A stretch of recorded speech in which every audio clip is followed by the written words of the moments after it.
call today's meeting to order of the Mobility Board at 6 p.m. and we'll start with a roll call. Charlotte Ford. Here. Bob Garrity. Here. Lisa Herm. Here. Aaron Louth is not with us. Tara Malavie Bebb. Here. Elizabeth McCabe. Here. John Reagan. Here. Brooke Webb. Here. And then we have Rudy Sukol. Andrew Flynn is online. Nobody representing from the police, and we have representation from Gateway Engineers. We will start with the meeting minutes. Do we have a motion to approve the August 5th meeting minutes? I'll motion to approve. A second? Second. All right, any discussion? All in favor say aye. Aye. Aye, we've passed the meeting minutes. We will start with citizen comments. Folks are limited to 5 minutes per person.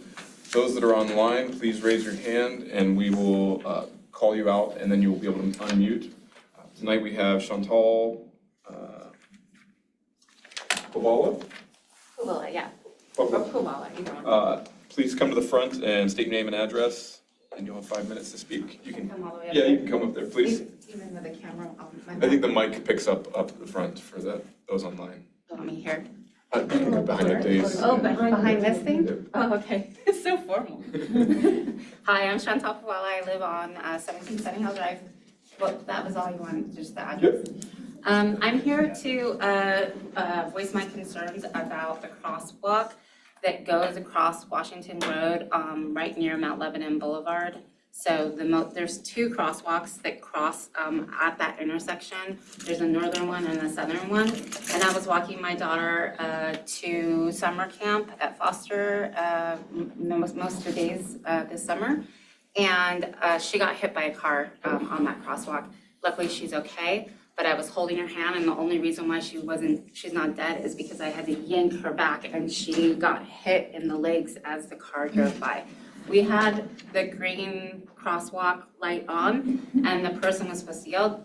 I had been doing that crosswalk that whole week before and that week, and I had been almost hit on several occasions, so I was being very, very, very cautious about crossing and making sure that I was making eye contact with the people, because it's kind of odd. I don't know if you've ever crossed at the crosswalk.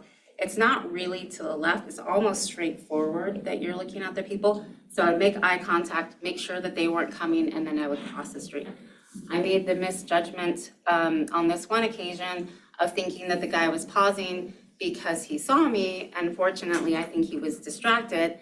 When he noticed that the light was green, he gunned it, and I didn't have enough time to make more than 2 steps back before he hit my daughter in the legs. She's 7 years old. My son crosses that crosswalk every day too because he works out at Planet Fitness. I told him don't use that crosswalk anymore. So I had 2 options that I wanted to at least bring up. One is that second crosswalk is kind of unneeded because you have a crosswalk on the northern side, and that one doesn't require a left-hand turn at the same time that the green walkman sign is on, or put up a sign that says, please yield to pedestrians when you turn left. There's like a left-hand yield to pedestrians sign that I saw online that I think would go beautifully there. My preference is to remove that crosswalk altogether because I've seen the way people drive in Mount Lebanon as a frequent pedestrian myself. And I see that they don't necessarily understand that they're supposed to yield to pedestrians. So I think that that particular crosswalk is really dangerous. So my preference is to remove it because it's duplicative. But if removing it is not an option, at the very least, putting up a sign that makes sure people know that they're supposed to yield to the people on the crosswalk when they're turning left there would be optimal. I just felt as a citizen of Mount Lebanon, it would be not good for me to not say something when my child almost died there. Thank you, Chantal. So you were crossing Washington Road from the Sunny Hill side? Yeah, I was on the not Sunny Hill, but like further down to Mount. On the side of the church? No, I'm not talking about the Sunny Hill crosswalk. Okay. I'm talking about Mount Lebanon Boulevard, which is a block down Yes. south. It's a block further south now.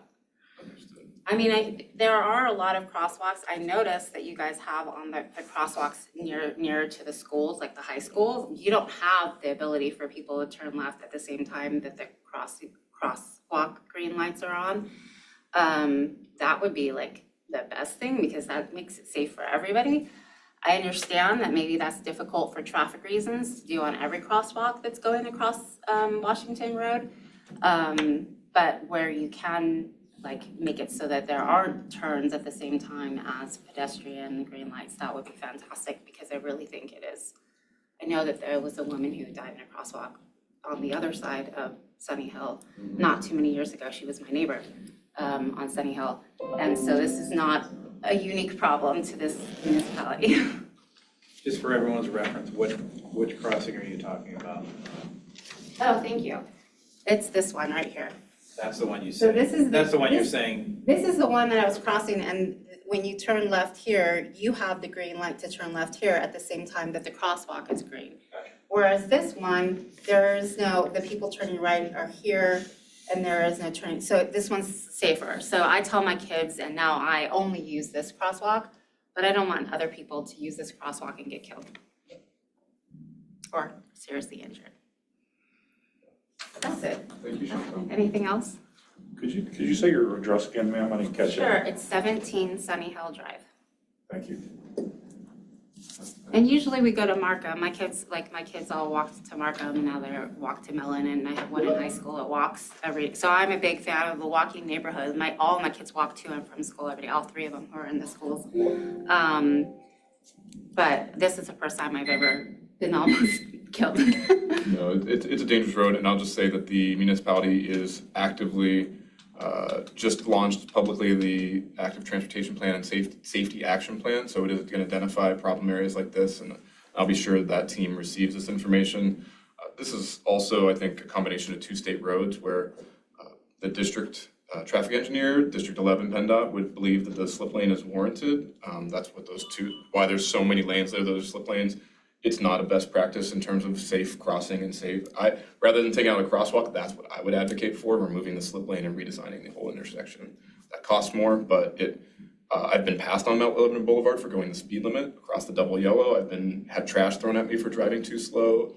That people are trying to get through this intersection, and that's why they're not looking for pedestrians. So redesigning the intersection would be better for everybody. 2 days before I was crossing it, and the guy came up to me and I went like this, and he unrolled his window and he's like, "Calm down, lady." And I was like, dude, I'm just trying to cross here, Don't like calm down. without dying. In my opinion. But you know, you never tell a person to calm down.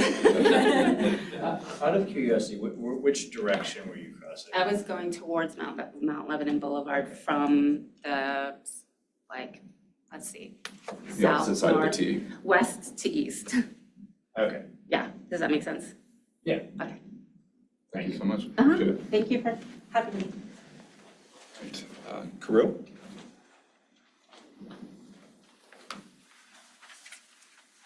Hey everyone, Kirill Tropin, 945 Margareta Avenue. I'm here for somewhat official business, not complaining. So I'm on the Resiliency Board, so full name is Community Sustainability and Economic Development Advisory Board. We have 3 chapters: Historic Preservation, Sustainability, and Economic Development. I'm on the Economic Development one. There are 9 people total, 3 on Economic Development. And I was nominated to be liaison to this board, so I'm here to introduce myself and welcome future partnership between our boards. So specifically for the economic development, we don't have anything outstanding that's relevant right now, but just to give you an idea of types of things we're looking for next year, it's obviously active transportation within commercial district boundaries in this case. Looking at different parking, like bicycle parking, we don't have them near commercial districts where I don't really understand. Also looking at parking minimums potentially for business that seemed relevant to this board as well. But in general, just wanted to introduce myself. So if you're thinking of anything related to economic development, anything near business districts, we'd love to partner because probably we have a lot of shared goals and we could have shared initiatives. Thank you, Kirill. Yeah, that's it. I think a couple of those fronts, there might be an opportunity to engage in some subcommittee work with Art, and that might be a good way to liaise there. So we can actually actively both work on it and maybe return things to both boards for Yes. recommendation. Yeah, so you have my name, you have my email. Would love to connect with relevant subcommittees. Sounds good. Thank you, thanks so much. When do you guys meet? What's your meeting schedule? We meet monthly in this room on Wednesdays, I think last Wednesday of the month, or fourth Wednesday of the month. Yeah, feel free to join. All right, thank you. Thank you. All right, we have one person online. If you wish to speak, please raise your hand and then we will allow you to unmute yourself. No other public comments in the room, I don't believe. M. Croner, you're online? Okay. Going once, going twice. We will move on to the chairperson's report. All right. So last week was busy with the consultants on site for the Active Transportation and Safety Action Plan that's being jointly done through Dormont. They had a public meeting last Thursday evening where I think we had good board representation and as from what I could tell from them, good representation from the public. Their intent is to take a map or set of maps to each of the schools that the students can engage with and kind of work through. They're giving it a test run there, so they're looking for volunteers at each of the schools or potential volunteers at each of the schools to set it up.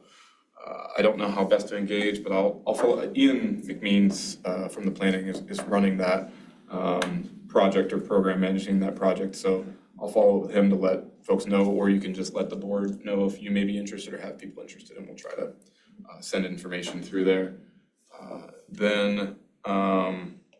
That was really great. There will be another round of public engagement. They're going to go back and they walked areas of both communities. They collected a lot of information. They're building on top of the comprehensive plans for each community. So a lot's going to go into that, and really excited to see what comes through that. I'll just say that parking day is September 19th, and there will be I believe a pop-up in the community regarding that. And then finally, towards the end of the month is Week Without Driving. This is something that I know the city of Pittsburgh is really pushing. Bike Pittsburgh, Pittsburgh Regional Transit engaged last year. Pittsburghers for Public Transit engaging, but it is essentially what it says, a week without driving, or attempting to go a week without driving, to understand what folks that don't have access to or choose not to or are unable to drive experience across a week, and just documenting that process and that experience. Finally, I walked here and I noticed that school's back in, and not noticed that school's back in session. My kids are back in school, but there are a lot more people out there, but the pickleball courts are also under heavy utilization, and once again, blocking the crosswalk at North Meadowcroft and Edward Avenue. And our current solution has been to call the police. I don't like to do that when I'm not actually there to engage with the police and show them how I recommend fixing it. But I know that Commission has a citizen street improvement project, also a street redesign proposal. Also, we received a presentation from members of Move Lebo regarding changes to that intersection that would be relatively simple to do. And we are waiting for action from the manager and from Commission to do that. It's a pretty safe thing. I think it's more important than snow removal and leaf removal personally. No offense, Rudy, but my kids crossing safely, the neighborhoods crossing safely, and people not parking in a crosswalk beside a park, beside a playground is really great. I've seen other communities that have snow and leaves, specifically Montreal, which gets significantly more snow than Mount Lebanon, has done these curb bump outs. And there was concern from the chief of police regarding curb extensions that may be a paint and flex posts. We are fully protected by the manual of uniform traffic control devices. Any implementation like this falls as a curb extension, as an extension of the sidewalk. So a car or person driving, leaving and traveling into these areas would be leaving the roadway and crossing into these areas. So we are protected by the federal guidance on that. So I would love to see those elements move forward that we recommended to Commission and to the manager. So that's the end of the chairperson's report. Andrew Flynn, I will move to you for Commission liaison report. At this time, I actually don't have anything to report. All right. And I will move to you, to Rudy, and for staff liaison report. Thanks. Just a couple brief updates. We are making some improvements and changes to the intersection of Stadium, Morgan Drive and the Commissioner's Lot. We had someone contact us with concerns about the visibility of that crosswalk, and the heavy use that it gets with football games and school and everything else that goes on up in that park and at the high school. The traffic engineer, if he wants to pull up the exhibit that he shared with us, provided us with some direction on what to do to improve that. We basically moved the stop sign up closer to the crosswalk, the existing crosswalk. We added, we replaced the signs, the stop signs that are there. They're more visible now, they're newer, more retro reflective.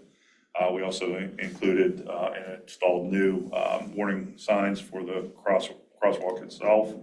And we repainted the stop bar. The only thing we have left to do that the traffic engineer recommended is to change the crosswalk from a parallel strips to piano key style, which we'll be doing before the end of the week.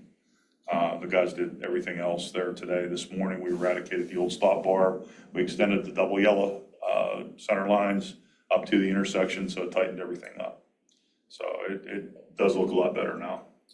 Yeah, I didn't realize that. So where does the municipality's control end and where does that? Basically, Morgan Drive that comes up and goes up towards the stadium, that's the municipal responsibility. The curb, the whole paved surface of that is the municipality's responsibility. When you go up to the back of the stadium, that's an access road, that's part of the high school or the school district's responsibility. Stadium Drive yours too, or? No, Stadium Drive is not. So in other words, as you come up Morgan Drive and make that right to bear up towards the commissioner's lot and the high school parking lot, the upper parking lot, the left curb is the edge of municipal responsibility, all the way to the top of the hill until you hit the parking lot.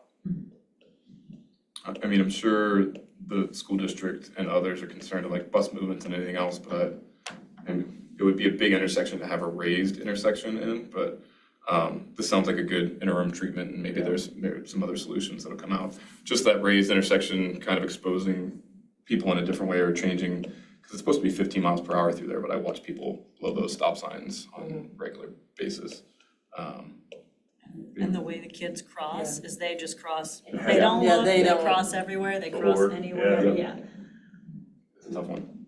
So that was mostly concluded today, but we'll finish that up with the crosswalk before the end of the week. We opened bids for some school zone flashing devices, replacing those. We're gonna replace 6, I believe it is, in-house. We were able to leverage some PennDOT money too. They're gonna replace the rest of them. We have 18 total flashing devices out there, so we're gonna work with them and upgrade all those. We're actually gonna install some poles too. We have, I think, three that are on utility poles right now, and we're gonna get them off of those. Number one, we don't have, well, I probably shouldn't say it on camera, but we don't have agreements that we can find anywhere, because it goes so far back. Lisa, don't you? We want to get them off of there in case there's an accident or something, or a pole needs to be replaced. We don't have to mess around with the flashing devices at the same time. So we're working towards that. That should be probably completed by the end of the year. The replacement of those, at least the ones we're doing and not PennDOT's. We also received the driver feedback signs for Scrubgrass Road. Those came in last week. Mike went down with our guys. We placed a one call. We'll be installing those starting tomorrow. So we'll have those in, all 4 of the driver feedback signs, which are, they show the speed of the vehicles as they're going down through, and 2 in each direction on Scrubgrass. So those will be in place by the end of the week. And we actually can access that data, constant speeds too, remotely. So yeah, we upped it a little bit, and we're able to, we got the RTC devices, which we're using for school zones now too. So we'll be able to access all that data remotely from the cloud. We're gonna, excuse me, also replace 3 of the 4 driver feedback signs up on Washington Road in the high school zone. We've ordered those as well. So that we're getting some malfunctions with those. They actually change speeds during school zone times, and they drop down to 15 miles an hour and they flash if you're going above the speed limit. Otherwise, they're the normal speed, I think it's 35 up through there. So we're gonna be replacing those as well. And I think that's it. Can I make the push to get the one on North Meadowcroft out of the middle of the sidewalk? You can. Just so there's no ADA access on The both school sides. zone, the flashing school zone, this device? It's right in the middle of the sidewalk and prevents passage, as well as the telephone pole. Doesn't allow the ADA clearance, which are right across the street. be a nice choker as you move in the school zone as well. But I might, I don't think we have that one for pole replacement, because that's our pole. But we do have the device will be replaced. I have a question, Rudy. Sure. Do the driver feedback signs record the speed of the vehicle approaching the sign as well as after they've passed the sign? Only when they approach the sign, and it could be set to record it before it starts flashing the speed limit or the violation, if you want to call it that. So Before it flashes, it's actually triggered, and it'll record that highest speed, and then it'll flash it at you, but the already speed got that it. it records, it already has. it's already captured that speed of the vehicle as it approaches. You can also put them in what's called a ghost mode, which we've done to verify that the data is correct. And when you put in ghost mode, it doesn't show any speed at all, because we've had people comment thinking that, once you see the speed, you're recording it and they've already slowed down. That's not the case. We're capturing it before it actually displays that vehicle speed. And we also verified that data by going into ghost mode as well. I only raised the question because I had heard in a local community in Delaware that they used the feedback signs, and they found that people were slowing down as they approached, but they sped up as soon as they got past the sign. Not in all cases, but. Yeah, we don't the radars are only on the front end of the sign, so you only capture it. Now, on scrub grass, in that case, you're gonna have redundancy there, so you'll have two back to back. So you'll hit the first one, and then the second one will pick it up too, in each direction. So you will have some redundancy and overlap there, for that information gathering as well. And it's all recorded, so we can pull all that data down and analyze it as well, counts, speeds. Thank you. anything else on the staff side? No, that's it. Mike, you have anything? I do not. Okay. I will move into the subcommittee report, starting with capital budget. Yeah, thanks, guys. We did have a meeting. We all met in August to sort of review the capital budget, and we did send our recommendations, comments, questions that we had in terms of, what was on the capital budget that we wanted clarification on sidewalks, and, what wasn't on, what we didn't see on the budget, and things like, parking enforcement, or, a study for Beverly, or also we talked about the Washington Road, potential delay. So things that we just thought, we talked about and got improvement for, and then also the signs for the paths that we talked about this year as well, signage for those, and what else did we go over? So like the sidewalks were like one of the key things we noted. We gave the recommendation for Greenhurst, Lakemont, and Kelso, and we're happy to see that they made the budget. Just were a little surprised in the order, as far as not grouping Greenhurst and Lakemont together. It looked like the response was because of the cost of both of them, so they were spread over 2 years.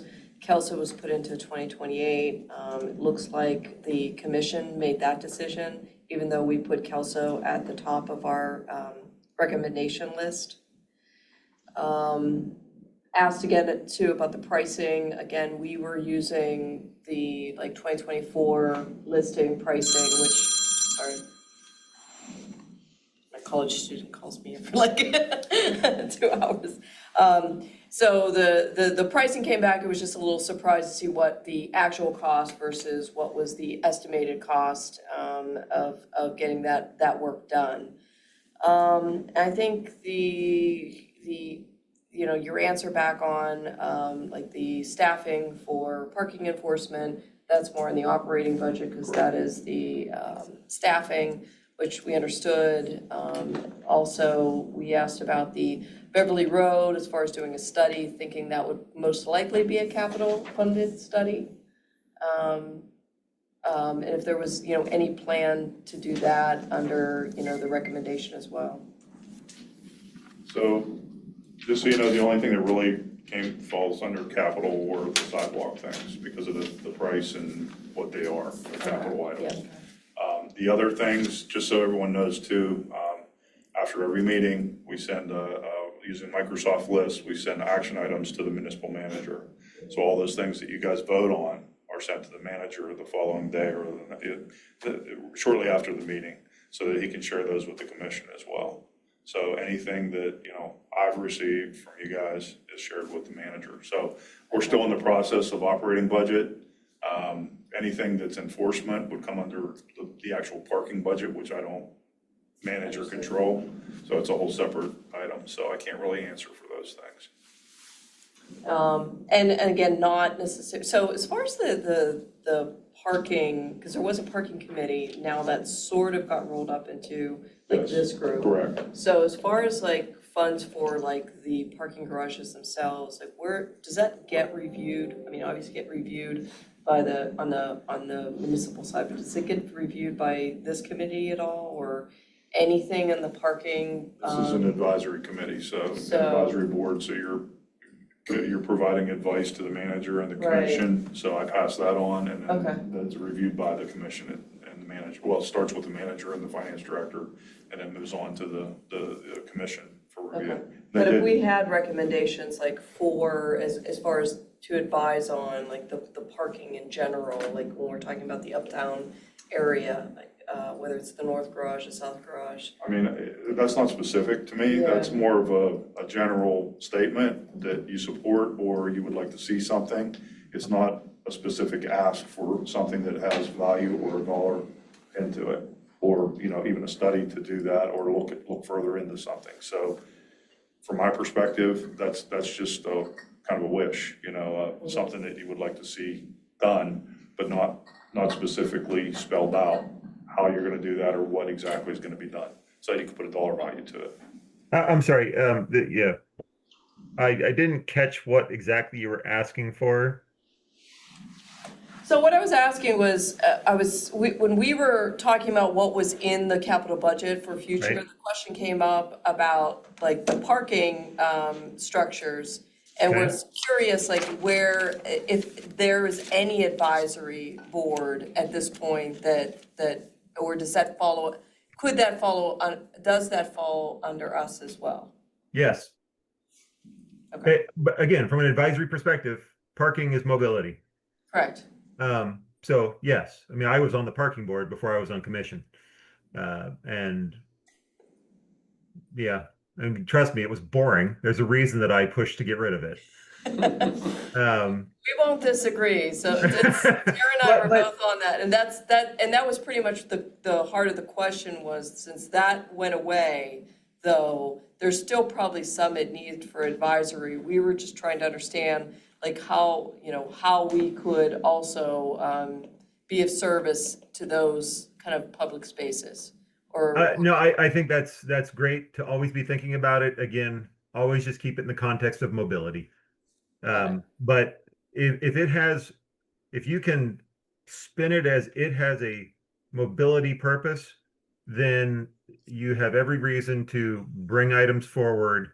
And as I like to say, put forward a proposal, pass a resolution, right? For whatever it is, right? And that puts it in everybody's radar, whether you say no, whether we say no or yes, or, we'll think about it. That there at least, parking is a topic that is important. The mobility board should be thinking about it. Again, personally, there's things I want to do about getting rid of parking, but that's just me personally. And I understand that there's a whole organization here that is thinking about lots of moving pieces. But if you guys have recommendations around those topics and around those facilities that we have, I think that is definitely fair game. And I think that's what our intent was behind the Beverly recommendation, was to go beyond another parking study that would rehash the same things and look more at a safety, traffic, combination study, looking a little broader, expanding farther out to encompass the school, because it's not just a parking problem over there, it's just so many things are happening between the school and the business district. So I think that was the question regarding that recommendation. yeah, just sort of how to take that further, to consider the whole Beverly, you know, what we've heard about Beverly Road from the businesses. It does largely involve parking, you know, that's what we're hearing. But, you know, to Seth's point, you know, and Andrew's like, come up with a more creative solution. And, you know, so that's not, you know, a recommendation to Rudy can take somewhere, but, you know, that's, it's fair that, you know, that we can't just say, oh, put that in the budget, well, what is that, you know, so. Right. Well, I think that was the heart of wanting to maybe do another study, knowing that things may have shifted quite a bit before and after COVID. I think when the last study was done, at 2017, 18, Yeah. and possibly looking at it, you know, with fresh eyes again to really understand what, you know, what the impact has been on that particular area. Well, you know, and I think this is where, and I know that Seth and I have had these types of conversations. As an advisory board, right, I would identify the problem, right? The strategic problem that you're trying to get action on, right? Refreshing a parking study might be it. You might say, we want a new parking study. But you might frame that somehow differently to say, you know, we are trying, you know, understanding these are the problems that people are articulating. We want to, you know, do some type of study that is going to look at, you know, movement through these blocks or whatever, right? However you frame it, in a way that is going to, you know, for me, I think it's important to say, you know, again, effectively articulating the problem and then contextualizing it in a way where commission can say, yeah, that's an important problem without pigeonholing staff to do X, right? We've got really smart people on staff. It might not be a traffic study that needs to be done, right? It might not be a parking study that needs to be done. We might not know exactly what it is, but we're articulating a problem area that we feel needs to be addressed. And here are areas that we've looked at that we think might be a part of the solution. But, you know, I would say that's kind of the exercise in my mind is, yeah, framing the problem statement effectively so that commission can say, yeah, that's a thing that we want to do. And we want to align some money for next year's budget to figure out what that is and do it. Right. It's just trying to segment these activities so that everybody has opportunity to understand and align and then put dollars against things and move it forward. That might be a Is that helpful? I was gonna say, that might be a good example of something to partner with the Economic Development Board on as well.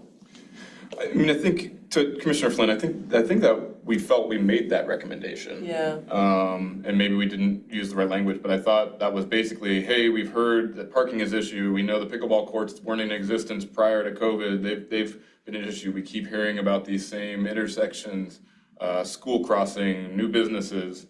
I thought we made that recommendation, so maybe it just got lost in the wash and we weren't as descriptive as you're saying we needed to be. Yeah, it might have got lost in the mix. And if it is, that's partly on me and I apologize. Again, I mean, we're still trying to work out this whole kind of process and getting everybody lined up so that recommendations are handed off in effective ways and everybody's in alignment. Yeah, because ultimately, again, it's trying to articulate the problem in a way that says, yeah, we want to see that on the budget and we have a preliminary number for it type of exercise. Yeah, I'll look back at our previous meeting and see what our motion language was and just kind of send a follow-up internally if that works. And cool. Might have some ballpark numbers to put towards it. Well, then don't worry about numbers, right? That's all right. How am I done? Let's do it. Okay. While we're still on that topic, I do want to, anecdotally, I'm going to say I visited the Beverly Business District during one of during their peak hour as a quarter, and it looked exactly the same as the last study. But I want to remind that their complaints were not only about overall capacity, but also a lot of they perceived dysfunction in the procedures of how parking is administered, like problems with the metered spots that are intended for high turnover not getting turned over, and problem and complaints about the 3-hour limit on street parking. So those are like completely outside the realm of parking. I mean, I guess they're still tangentially related to a parking study, but that might be something that could be done cheaply. I don't know about easily, Well, because interestingly, there's those were probably recommendations that were politics. from the last parking study. So there was multiple recommendations that came out of the 2018 parking study that were never implemented. So rather than us to just make a blanket, let's implement those, the thought was that we should maybe take a fresh look to make sure that that's still the right path. So what was recommended but not implemented? So implementing, like parking enforcement was one of them. And that, I mean, I know that was like one specific one. I don't remember. I think they have 3 bullet points. Some of those were like multiple choices, so like Yeah, changing overlook overlook to one way instead of, Yes. and Oh, that's putting right. back basically Jersey barriers there yeah. to keep you off of Akron and just flow the traffic through there. So instead of that, we added the space, and then the other one was having diagonal parking off of overlook, making that one way so that you can come in and park along the curb there. But instead of that, we put more spaces in. We changed, if you remember, it was angled parking before, now it's straight in parking. I think we increased by 10 or 12 spots, something like that. And now we have 2 van accessible, or 1 van accessible, ADA spot, plus Yeah, two spots or 4 spots for EVs as well up above. So some of the stuff was this or that. So there were 3 choices and we chose one. I think there were a total of about a dozen different options on that plan. Or on that study. So, but like you said, there were some others that, were paint markings and things like that were in neighborhoods Right. that we didn't implement because, there were some meetings with residents that came in and were against some of the things that were there too, so. Yeah, I think there's a lot of challenges there. I think our recommendation was to look a little broader than just, hey, how are we moving cars and how are we parking cars? Like, I think Krill left, but to his point, there's 1 bike rack along Beverly Road. I see kids riding, Yeah. kids aren't allowed to ride bikes to elementary school, but I see parents riding their bikes and people riding their bikes throughout the community. There's more and more of that demand. I think the parking change the municipality made there, it's a definitely much better, and it actually looks much better parking lot too, functions better, so. And it had, there were electric chargers there either before that, so like that's a win in that sense. I don't know that we're gonna meet all the business owners' demands or probably residents' demands. No, I don't So, think like, we what will. can we come up that the municipal can, probably not rehashing that plan in general, other than, and we certainly could ask, probably internally, hey, why didn't these go forward, and maybe that's. I yeah. If you think want to that's the specifically thing. identify the problems too, I mean, you have to Right. start with something specific that you can address instead of just generally, we're not happy about something, Right. I mean. I mean, there's an induced demand factor as well. Like, we'll never create enough parking to meet the peak demands of that area. And in a walking school district, walking area, hopefully continually bus served and transit served in that area, that you just never do it. Like, we don't want to end up with another South Garage 30 years from now where you're like, well, what do we do with this behemoth? It's a good problem that many of those business owners may not see it as a good problem, but it is mostly a good problem. The specific issue I was remembering was they were complaining about their employees needing to move their cars, to leave in the middle of a shift and move their cars due to the parking, the time limit on parking being shorter than a shift. That is one specific issue. I don't, yeah, It seems like it could be looked at kind of separately from I any mean, grant. there's free parking within it. I mean, that's, I don't want to rehash Beverly in the capital budget update. I think we'll just look back at what our motion was and just follow up and to see if we can update the language to have some merit to take forward, would be my thought. Anything else on capital budget? All right, I know one other topic that we listed and we wanted clarification on this evening. We wanted to know the specifics on the LPIs and what is possible for the municipality to control without needing to do in-depth traffic studies and involve PennDOT. We were under the impression that there is some wiggle room there, so I got from your response there that most lights along Washington have that 3.5 second LPI. I do wonder about the intersection that the lady was talking about earlier, if that has an LPI on it. And if so, how long is it? So I think that that was one of our focus areas. We really wanted to, I know Andrew was talking about putting forward a proposal and passing a resolution, but I think we talked about putting forward or suggesting potentially increasing the LPI to 7 seconds at lights that are within a half mile of schools in Mount Lebanon. So is there a way to get clarification on LPIs? What I can clarify now is that there are leading pedestrian intervals along the Uptown Business District from Bower Hill essentially to Castle Trina Boulevard, but I'll include Cochrane in that. Cochrane has an exclusive ped phase, and Bower Hills has an exclusive ped phase. All of the intersections in between have 3 second LPIs for the side streets and for crossing Washington Road, so they are there. I don't know that there's LPI as you go further south or at Mount Lebanon Boulevard. We haven't done any upgrades there, so I don't know. I'd have to get the signal plan and look at it. We did just recently, I was telling Seth, between last meeting and this meeting, went to PennDOT on behalf of Sewickley Borough to get LPI added to, they've got 3 signals on Broad, like their little business district, and then 3 along Ohio River Boulevard. Part of the borough actually is on the other side of Ohio River Boulevard. People from over there walk across Ohio River Boulevard to get to the business district, and they had no LPI. So we went to the department, PennDOT on behalf of Sewickley, and asked for 7 seconds for the Ohio River Boulevard crossings and 3 everywhere else, because it's either 2 lanes or the crossings aren't that wide. And then they came back with a resounding no. We'll allow you to do 3 seconds and that's it. There's too much traffic, too many cars, congestion's too bad. We're not gonna let you do 7 seconds, you can do 3.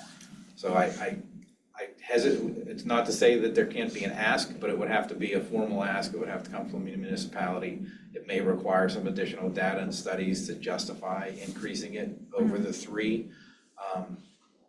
But it's anywhere from 3 to 7. So it's usually 3, 5, or 7, depending on the location. Right now, there's 3. 7, yes, 7 is a big ask, and I thought maybe that it was up to 5 wouldn't need to have approval from. Based on the Sewickley experience I just had, 3 wouldn't need to have an approval. We didn't have to do, they basically implemented 3 of them, PennDOT was able to implement remotely. And the other 3, there's some things that had to be done in the controller by the maintenance contractor, but there was really no capital expense to it. There was no, we didn't even have to change the permit plans or anything. They just implemented it. But the process would be to have, PennDOT would still have to approve any change to the They would have to. LPI. Yeah, they did approve the adding the 3 seconds in Sewickley. And that ask would need to come from the municipal Yeah, it has to come manager from- or I commission? think it would have, just whatever comes out of this board would make its way to the manager and if needed to the commission, I would think. Yeah, I guess I would just want to know what the best recommendation is, because I know the ask is kind of to look at all of our, I don't know if we have LPI, I think we have some at around Lincoln, at North Meadowcroft and at Ralston. It might, maybe even at Overlook as well, but I don't know what the timing is. The one at North Meadowcroft is more problematic than the other ones. I think it's a dedicated ped phase actually at Ralston if I look back at it. But just getting, I think if we're gonna ask them, let's ask for each of the school areas. But I mean, the only lights might only be Washington and Mellon and Lincoln that have lights within that, or well, in the high school, obviously. For the Yeah, state, yeah. Well, Jefferson does too, yeah. Oh, yeah, so- Jefferson, that's right. Cochrane and Lebanon, right at the high school, there is no LPI. It is like an immediate change, because I sit there on my bike and I'm like, ooh, that's quick. So like that light does not have an LPI, and it's not, it also wasn't selected for the audible signals, which was a real miss on, Oh, yeah. so somehow I feel like that little intersection is almost like lost in the sauce of the municipality, but it's really busy. I ride through there all the time and I see all the kids crossing, and that's a school intersection. Mike, question. Does the leading pedestrian interval, does it shift the entire protected walk, or not protected? Does it shift the entire walk phase forward, or does it actually extend the walk phase? The solid walk time is still gonna be the same, and the flashing don't walk is still gonna be the same, and it's calculated based on the length of the crossing. So let's say it was gonna be a 10-second walk, or 10-second solid walk, and the first 3 are the leading pedestrian interval, it'll still just be 7, and then it'll go to flashing don't walk. So you're not extending the interval, No. you're shifting it forward. You're extending Just the delaying red the- light, yeah. basically. Yeah, you're adding, I know no one wants to hear it, but it's adding lost time to every vehicular movement, if that makes sense, so. Of 4 So instead of, seconds. right, but if a cycle's 2 minutes and there's, 30 cycles in an hour, and at the peak times, if it's already over capacity, every time, if you're losing 3 seconds at every 2 minutes, it does add up, but I'm not saying it's a justification for not having it all, or to having it not longer or less long. I'm just saying those are the things that PennDOT's consideration is, that's the things that they look at on corridors that are heavily traveled by vehicles, because that's where their mind is. So if a study were to be done to try to justify something different, it would need to be elaborate enough that you're providing enough justification to them to say, it's not all about just the vehicles moving through here, we need to consider all of it, and we have schools, we have, the schools along the corridor, we have a lot of apartment buildings with seniors that live in there, we have a lot of disabled pedestrians, like, if you could document all of those things, you can have some success with the department, but if you just go to them like I did and said, hey, we want to put 7 seconds, and they said, no, we're gonna give you 3 and come back later with some more elaborate numbers and data, show that it worked or didn't work, show that there's a lot of near misses, give us crash data, I mean, they want to see a little bit more when you ask for more than they're willing to give. Yeah, I mean, I think that's helpful, Mike, context, because at Cochrane, those signals are new-ish. They're not our oldest signals. Just Cochrane at large, because I'm a little context. I was at a PennDOT meeting, and they were reviewing the public comments from the State Transportation Commission, and there were several comments on Cochrane Road specifically about the signals along there, because it is a congested corridor. They did a lot of equipment upgrades when they did their 3R, the restoration project of Cochrane, where they did new curbs, and we piggybacked that with new inlets. Yeah. A lot of new inlets, because it was filled, the whole corridor was just this old Pittsburgh style inlets. And Yeah. and there was about that big of a gap for water to get in, so we actually, the municipality piggybacked on their project and paid for inlets to be put in. There were signal upgrades done with that. I want to say it was 2017, 2018. Okay. So would it be newish equipment? Where I'm They're wondering newer. if we, Yeah, oh, yeah. like, if we came back, Is the like, I don't know how we got the equipment APS, like, if we could do like a Greenlit Go or something more targeted to not just look at LPIs, but I think the APS have been received really well on Washington Road. And I do know there's folks in those apartment buildings, and kids, and just, a lot more happening. Not a lot more happening, but there's a lot of movement The happening. APS was added at Cedar and Cochrane as a separate That was the project. first one we did. Yeah, and that came from, a visually disabled resident coming to a traffic board meeting and saying, I cross at that intersection all the time, and I'm not hearing the cues from cars sometimes, and so that APS was put in specifically for that request. And then for what was just installed along the Uptown corridor, very similar, there's multiple visually disabled folks that use that corridor, so that's why that became a Green Light Go project, and we piggybacked it with some other equipment upgrades as well. So it's one of those things where the municipality is willing to look at things when people bring it up and Potentially the board packaging it, say, yeah. so I think that, to Commissioner Flynn's point, it's up to you guys to come out and say, hey, we want you to look at every single signal and see if LPI makes sense. Like, I don't know what the ask is. We look at them when people come in, and the municipality has moved forward with projects and funded things and gotten a lot of stuff done as a result of that. Okay, so maybe a new item for consideration, and I'll lean on the subcommittee to kind of approve this. Do we look at a larger study of our signals for LPI and at the half-mile radius from our schools? I think that's probably. Like all of Mount Lebanon, probably. It's gonna tag on like the business districts, Yeah. which are really key, so it really would accommodate or, all of our target areas. If it's too excessive, I would like them to tell us, What's but gonna be yeah. the state road ones, Yeah. the ones that are impacted by the state roads? But it would let us know, like, ones like this, I don't know if that Mount Lebanon Boulevard one would fall in there, but it might with Markham and Foster, like it might fall in there, but I'd like to look at LPI. And where I'm really surprised on some things is the lack of no turn on red. In Washington Road, there's some there's some red turns that are made that seem really questionable for a business district. So maybe under new business, we can make a motion to advance a study or consider advancement of a study of LPI. Or do we want to make it a little more general, like safety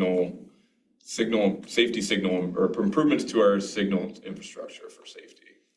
I think being very specific is the most important thing. Okay. I mean, I like the no turn on red, I like the LPI. I just don't want to get it too many asks in that request, because then I feel like, oh no, well, it's this. That's my thought. Yeah. Okay. But, I mean, if it all kind of like links together and it makes sense to make it a broader thing and it's not going to lessen our chances of having it approved, then go for it. Or we can let the commission add whatever they think. If they're talking about it, like, why don't we add this? It's kind of up to them and the manager at that point. Yeah, because we're talking about the automatic recall, right? Not having to push the big button. That's probably a whole nother, with that link, that's like a whole nother. AutoPad recall.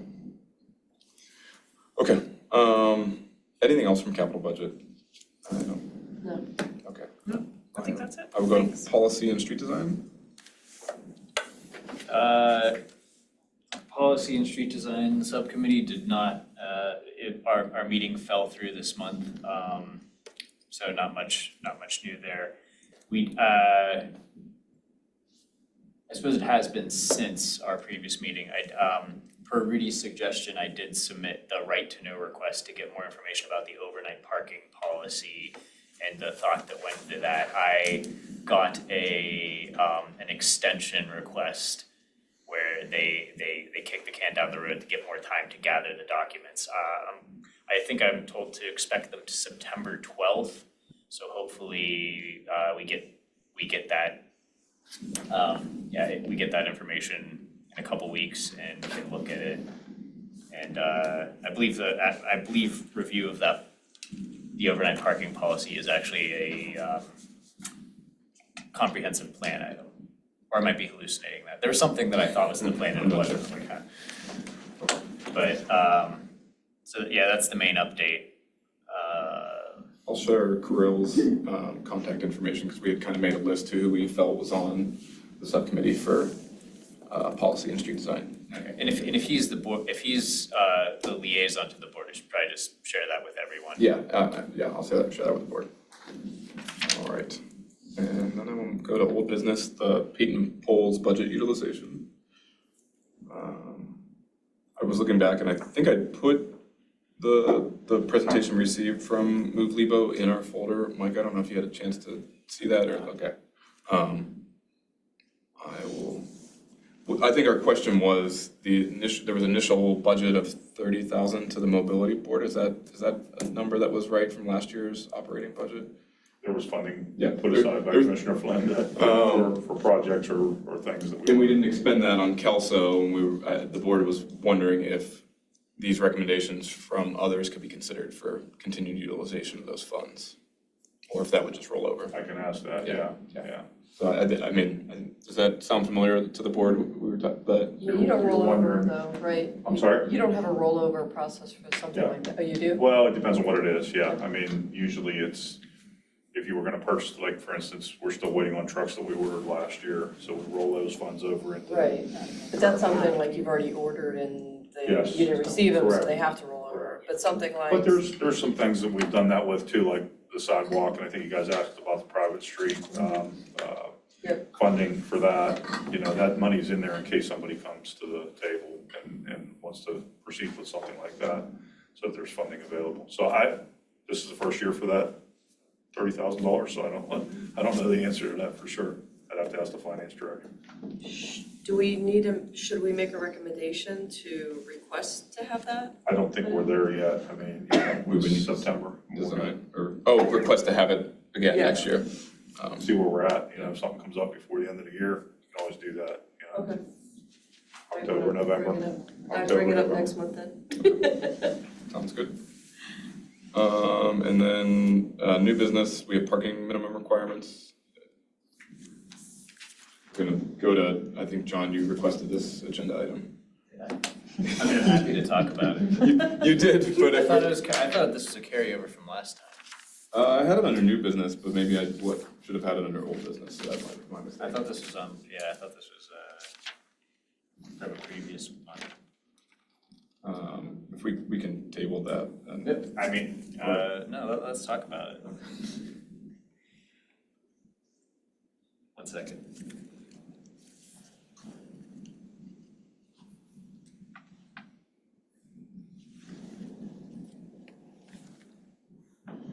So I know we've been talking about parking a lot in the context of Beverly, and I've been thinking about minimum parking requirements a lot in the context of the whatever it's called, the zoning code update process that has started, I believe. I think the RFP closed. The Or they were the supposed to. RFP definitely yeah, closed. yeah. I already forget what I was told like 2 days ago. I don't remember if the bids have been, bids have been received, I don't know where that is. But, so in a personal capacity, I was reviewing minimum parking requirements and going and complaining to, I think, the planning board about them.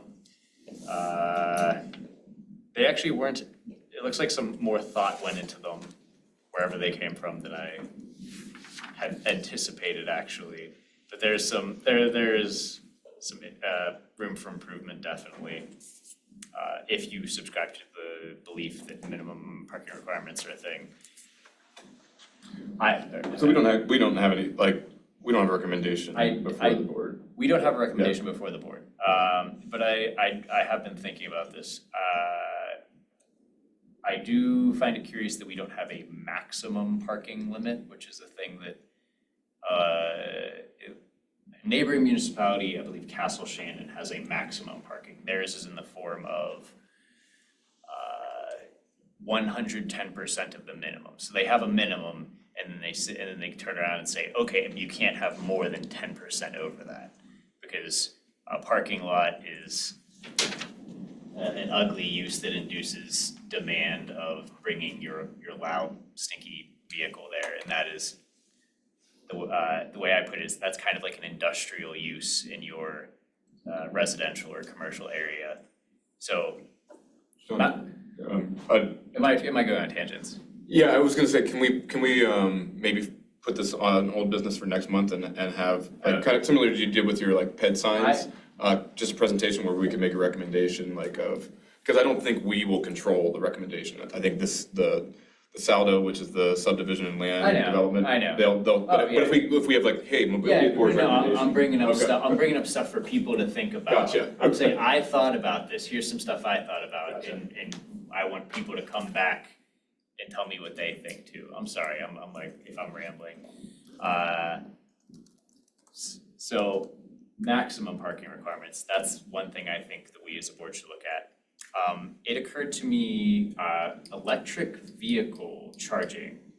We have minimum parking requirements for residences, which I mean, the only place I've lived here that has met the current requirements had lots of excess parking that was only filled on Black Friday when people came and parked illegally in our lot.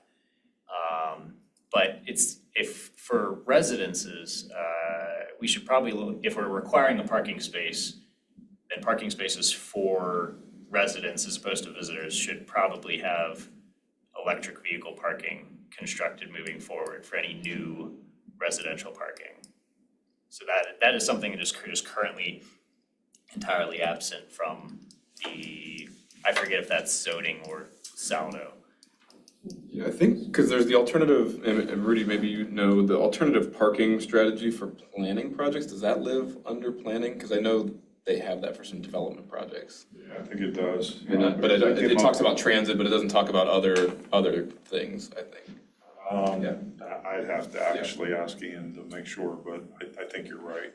The only other thing it talks about bicycle parking, but it's an additional requirement. It doesn't allow substitution, which I think would be interesting if you allowed substitution. Yeah, okay. Compact cars, we don't have any sort of compact car allowance either. The compact cars one is one that I never see I don't wanna say I never see enforced, but there's a lot of leeway. I think people forget what compact cars are. It's in the space. Fair point, Brooke, but I've seen some Silverados, but I don't think I've ever fallen in the compact car category, but there's been some great, it's not anyone here, but yeah, I'm like, oh, that was, nice job, that was good work. I'm just thinking in terms of like the compact, It I'm is a thinking of space smart reduction. cars. Yeah. Like those, maybe a smart car would be a more explicit way to word it. If we had some estimate as to what amount of people are driving those and then if you had a little. Unfortunately not. Well, maybe it's not worth it, but that was another thought I had. So yeah, that could be this could be an old business item for next month. And yeah, perhaps we could all go home and. I think highlighting some of, because I know Dormont had some updates to theirs, and I don't think they have parking minimums, but I also don't think they have parking maximums either. I think Dormont, I believe they just have a blanket requirement for all commercial uses that's very, very small compared to Mount Lebanon and most other communities. I did look at several neighboring communities, and it just seemed they basically like the further you got from the city, the more ample the requirements got. Mount Lebanon required a lot more than Dormont, and probably Upper St. Clair required a lot more than Mount Lebanon. It's a pretty clear pattern. But I think Dormont did have something. It was comparatively very small, and there was no like differentiation between different uses. And part of the impetus is there's an organization called the Parking Reform Network. They were a spinoff of Donald Shoup, who wrote the book, The High Cost of Free Parking, and essentially now this Parking Reform Network has a whole map documenting the cities that have removed parking minimums because it does drive up the cost of development. Now, Mount Lebanon doesn't have a lot of extensive development, but there is a proposal that has come before the Planning Commission at pre-development stage at the corner of Bower Hill and Washington Road, where parking is a big part of that conversation. But the requirement of minimum parking, usually a developer is gonna pencil out the parking they need for the development.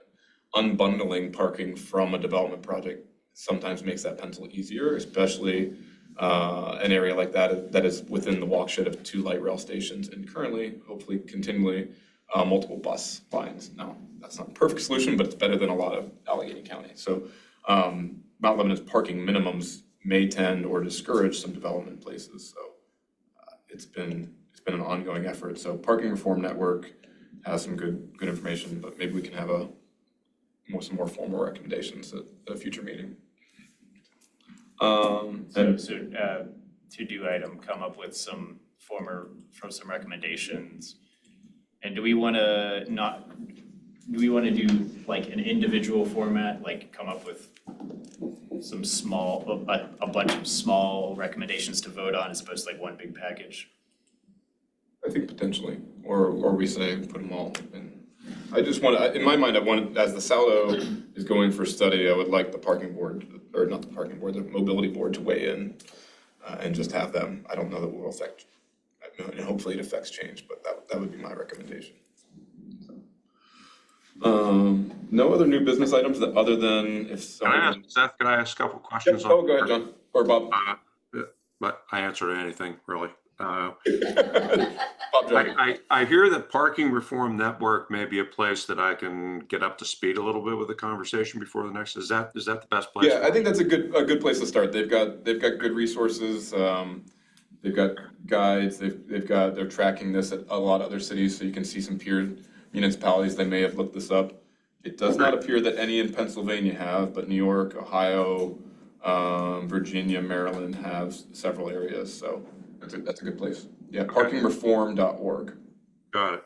And the other question was when you were talking about electric vehicle possibly being in the minimums, is that parking or charging?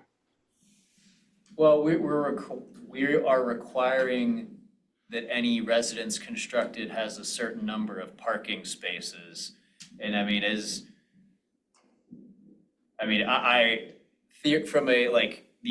from the perspective of a single family home, I kind of find it annoying that if I were to like try to build a home, like find a lot, build a home, a rebuild basically, like knock down an old house, build a new one, that it says you shall have a driveway. Even if I want the driveway, I just spent a bunch of money on a house. Could I build the driveway 5 years from now from when I have more money? Nope, needs to be driveway, needs to have a driveway. And I see in practice, a lot of times that means you buy your neighbor's house, knock it down, build a garage. So you have less houses now. But anyway, if we're requiring those spaces anyway, if they should be able to charge a car. Like my wife has a car and it's starting to get older and she's like, oh, maybe I should buy so she'd be looking at an electric vehicle for her next purchase. But we are renters, so we are beholden to our landlord and or the municipality's public spots to whether there's whether we're able to charge. So if we're requiring an apartment developer to have parking, it should accommodate modern cars. Okay, so I think I hear you saying that it's not just about parking spaces for EVs, it's charging for EVs. Yeah, the low in the terms of the residences, I'm not talking about fast charging, but it's the kind of charging where you Level just 2. plug in your car overnight and level 2. Yep. I'm very familiar with this. I live in the condo, and I obviously don't have an electric extension cord to go from the 6th floor down to the street to charge my car. And I have an electric vehicle. So we've worked it out, but yeah, I am sympathetic to that whole, and I have some views on that, but I'd like to be in that conversation. And that's just that is just only affecting new development, which is a very small percentage of it just seems like obvious, like spaces are Gotta gonna start somewhere. If we wanna, probably also in our purview is, or the resilience board's purview is trying to encourage some of our existing parking spots to also accommodate those vehicles. Do we have any in our garage? We have them at Overlook. Do we have them in the garages? South Garage. South. South Garage has one on the 2nd floor with 2 plugs. Okay, those were installed last year or the year before. All right. With that, we'll look for a future update on that. The next item was the motion for a signal study or the consideration for a signal study. And I don't know if we want to make a motion to add that or basically what came out of committee to create a motion to send to the commission. Do you want to write something formal? I don't think it has to be anything formal, but I think in my mind, it would be recommend to commission consider a signal study around our schools of a half-mile radius to determine the use of leading pedestrian intervals as well as the consideration for no turn on red as well as auto ped recall. The motion would be to advance a study or consideration for a study. I don't think we need anything formal unless anyone else thinks but is there so I'll make that motion. So we're asking for a study to produce recommendations regarding those 3 items? Yes. Do we have any sense of what obviously there's the auto ped recall is the sensors, right? I think looking at in the capital budget, it has our signal age. I think a lot of these probably have the equipment, but there could be a determination of, hey, this one would warrant it, it needs new equipment, and then there would be a cost there. But if they have if they have the equipment, then it's an easier. I guess my Adjustment. question is, do we need a study or can we just request that the municipality Evaluation. appeals to PennDOT and asks for this to happen? Like, do we need to have a study done to know that there's a problem? Like, we already know that there's a problem. We already know that we don't want, we want no turn on reds. We want, Yeah. ideal would be like a pedestrian only phase, but that seems like near impossible. So what's the next best thing, a longer LPI? The half-mile radius of a school was just kind of like what we came up with to encompass the area. I don't know what a study would tell us because it seems like, just like when we do the traffic studies in neighborhoods, it never fares in favor of what we actually want. I guess I was going with Mr. Haberman's recommendation of coming to PennDOT when we make the ask of, hey, we documented Okay. these areas. I don't know, that this could be a little bit of overlap with the active transportation plan, not exactly, but in terms of documenting crashes, documenting some of these conflict areas, just kind of a package to take to PennDOT to make the ask. Sure. I mean, I would support that Yeah. motion. I just wasn't sure if that's more than we needed at this point or if that makes sense. Yeah, is it a study or is it basically a recommendation to start pulling together all that we would need to go in front of PennDOT? Because ultimately what we're asking for are those things, those, the LPI and the no turn on red at minimum, got a recall as well.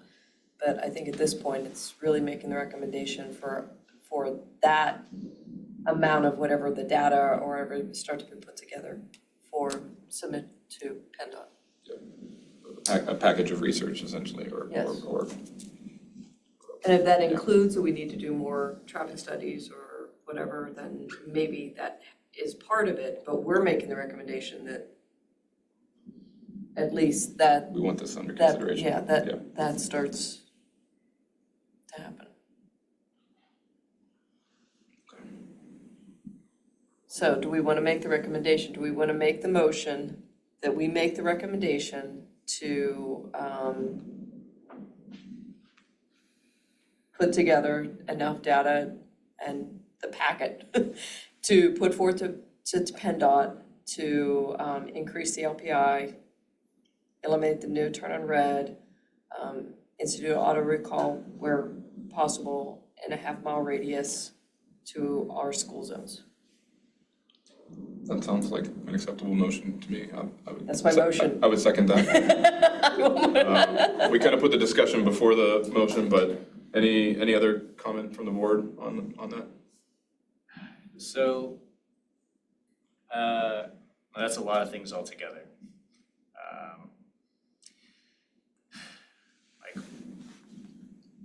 For right turn on red, do you have any, I am generally not a fan of right turn on red, but do you have an example, what's a good example of an intersection that we have where it's currently permitted and it shouldn't be? Just Cedar and Washington is one. We also have some time restrictions at others. Deadly one. Yeah, that's the worst one I can think The of. time restriction that I get frustrated by, because it's the one I see a lot, is North Coming off of Meadowcroft and Cedar. Washington, you can make a right on Cedar. Oh, okay, I thought you meant the other way, because No. there's no turn on red on the side of the street. No, it's coming off of Washington to go onto Cedar. North Meadowcroft onto Beverly frustrates me because it is a long light and I understand vehicles' frustration, but then I watch them drive over the truncated domes as they cut. There's just a lot that still happens after school hours, so I guess in my mind, when I was thinking half-mile radius for this consideration, schools operate beyond the dismissal at 3:30, and there's a lot of activity around our schools well beyond that time that I, in my opinion, I think the safety improvements should extend beyond those times. Now, that could be frustrating to drivers, but maybe a little bit of behavioral improvement is still an improvement over what we have right now. I would agree on the school zones, because I'm not a fan of time-sensitive traffic laws where they can be avoided.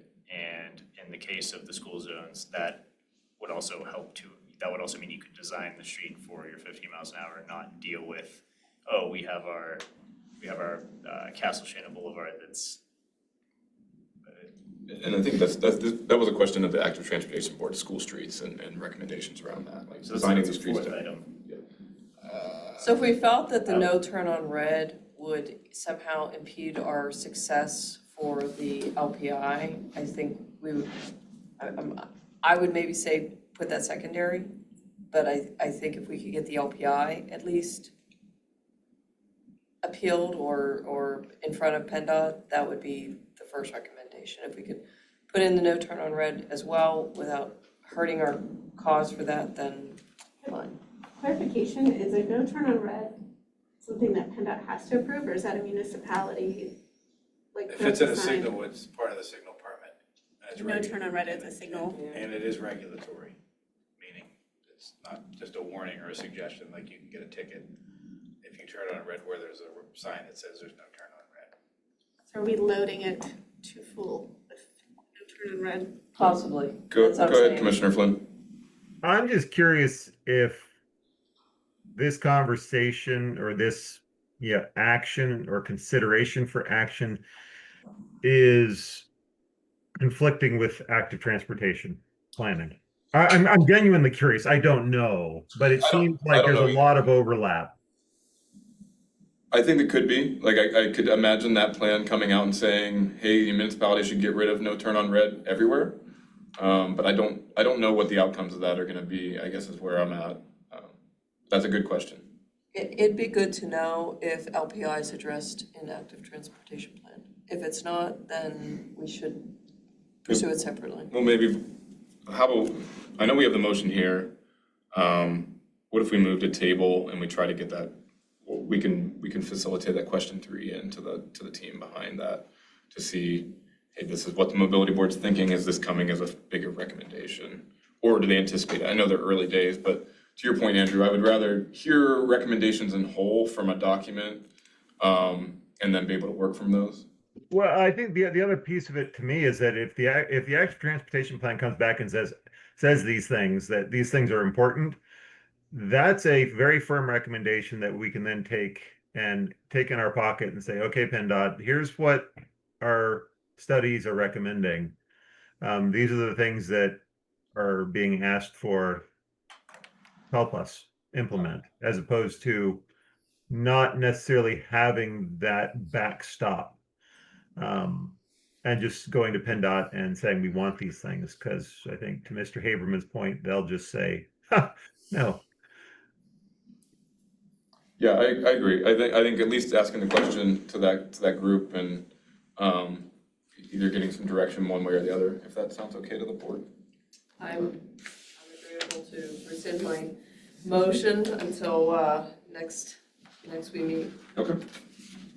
Could I, sorry for asking the same question again that I know you answered earlier, but so did you say the 3-second LPI does not require approval or it does? It's still, it required us going to them and say we wanted to implement it. We requested 7 and they allowed us to do 3 in Sewickley. Okay. Without any studies or any real documentation other than them saying we can implement it. So if we were gonna go a little more intense with it, they wanted documentation and analysis showing that it wasn't gonna make a bad vehicular capacity situation worse. And PennDOT has oversight on almost all signals in some capacity. Which is correct? interesting Yeah. because We, every Not me, municipality yeah. owns their signals, And PennDOT their doesn't data. own a single Yeah. traffic signal. so, Yet they control what you can do with them. which is good for them. I don't know if it's as good for Mount Lebanon, but. So, that's why I was asking my question earlier, because the LPI is awesome, but I am skeptical of the need for more than 3 seconds, because my instinct would be that would be for like the widest, most dangerous streets, and for what Mount Lebanon has, it seems to me like you might as well, I know you said we can't go to. I think there's some places that it is warranted, like three probably gets it, but Shady, crossing from the safety center, if you're walking along Washington Road, crossing from the safety center, heading south is a long one. There's a couple, like even down here, Castle Shannon Boulevard is a long one where you're fully exposed. Like it's a little bit different in the business district. Crossing Beverly, crossing North Meadowcroft, that's a really wide crossing on the one side. I don't know if that signal, I know it has a signal crossing Beverly LPI. I don't know if the other direction it has LPI. I think it might, but that's a really long crossing. I'm just thinking about speed for kids, like really being conservative with speed. So 3 seconds might not get you that far if you have any. I know it gets me about halfway crossing Beverly, which then actually puts me, it usually gets me out of the zone, but if my kids are trailing behind me, it's usually cars whipping in behind me. Yeah, if you're considering like short little kids or people with mobility needs, it's kind of a backdoor to an alternative to a pedestrian only I phase. take a toddler Right. through crosswalk a Yeah. lot. I am aware of the challenges. Well, again, I think that's it. It's an alternative to a But that- pedestrian only phase. Yeah, but at the same time, that is what, I think, that is what you're doing, that is for your very small children and your disabled, and at least as far as the latter category goes, I think maybe we should start looking at getting more ADA ramps accessible. I don't know, I'm skeptical of it, maybe some of these intersections, yeah, maybe those are the ones that I'm not familiar with. And I think that's where, to Andrew's point, if the active transportation plan has a general, like, here are zones where we think we needed to be doing more for peds, bikes, people, like even people driving. I mean, it's a protection for the people driving as well. Like, when you see that green, your mindset is, I'm gonna get through that light. Yeah. If the intersection is clear because you had a long enough LPI, it puts everybody in a better spot. So, I mean, a ped phase would be nice, but a ped phase does frustrate some drivers. Yeah, it's a hard one. So I think tabling it is the right, and we'll ask some questions. And with that, I would like to announce our next meeting is scheduled for Tuesday, October 7th in the same place at 6 p.m. And So are there any asks from this meeting? 0? I think the paint and poll is budget utilization. Like, Okay. if we can, Yeah, that'll be for next. Yeah. We'll bring it up again. but I think those would have to be. So I don't have to take that to the manager? I think I'll just follow up, make sure I follow up with Mike to make sure he has the link, because I just dropped it in there, but I'll point you to those and see if you think those are under the threshold of what we have, or if more needs to happen, so. All right, I'll move to adjourn. Would anyone like to second me? All in favor, say aye. Aye. All right, meeting adjourned. I know I'm not gonna be here the October 7th one, so somebody needs to make sure that. Thanks, everybody. Have a good night. Thanks, Andrew. The 35,000.